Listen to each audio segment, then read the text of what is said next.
Cadeau, 2 ans à la 15e édition. Maman m'avait invité, je n'ai pas pu venir. Et voici mon histoire. Je me suis mariée depuis 2019 et je n'arrivais toujours pas à avoir des enfants. J'ai fait le tour des hôpitaux, des cliniques également.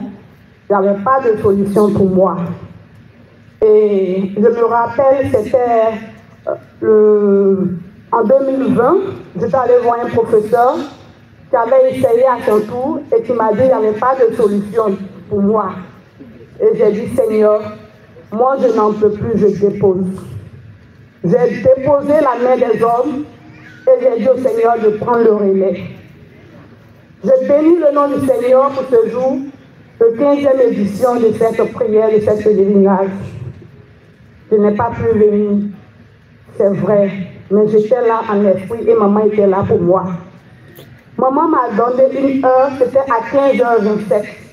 C'était une dame qui était en train de rendre son témoignage parce qu'elle n'arrivait pas aussi à recevoir.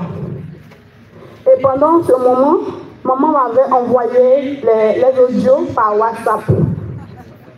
Et elle a dit, ma fille, retiens cette heure, 15h27. Et quand la dame a fini de rendre son témoignage, elle lui dit Amen si tu crois. J'ai dit Amen. C'était le 7 janvier 2023. Le lundi, je ne me sentais vraiment pas bien.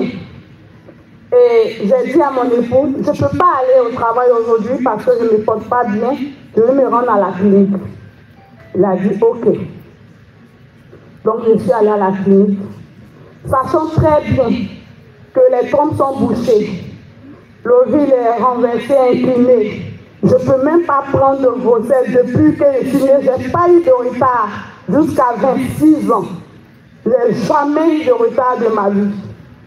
Et ce jour, 15e édition 2023, le 7 janvier, je vous assure, lorsque je me suis rendue à la clinique, je n'étais pas allée pour voir si j'étais enceinte.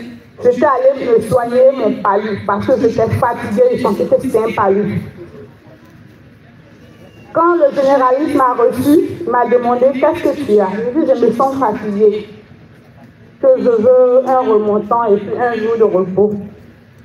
Il a dit ok, mais déjà on va t'hospitaliser, on va t'examiner.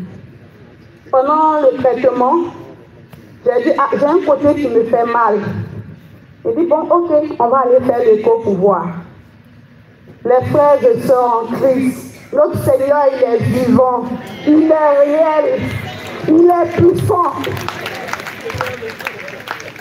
Lorsque je suis allée en salle d'écho, je me suis couchée, il a fait l'échographie. Il dit, il voit un début, un retard. D'abord, il dit, ouais, un début. Il dit, début de quoi? Il dit, tu es enceinte. Il dit, quoi? Il dit, tu es enceinte. Il dit, quoi? Moi, enceinte? Il dit, tu es enceinte.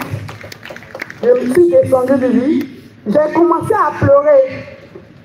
Parce que le médecin m'avait dit, en décembre 2022, qu'il ne pouvait plus rien faire pour moi. Je devais me rendre au Maroc. Et je suis sortie, je suis allée dans la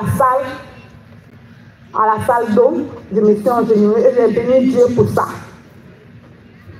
Quand je suis allée voir le médecin, j'ai donné mon écho, il a confirmé que j'étais réellement enceinte. Et depuis, je vous assure, depuis le 16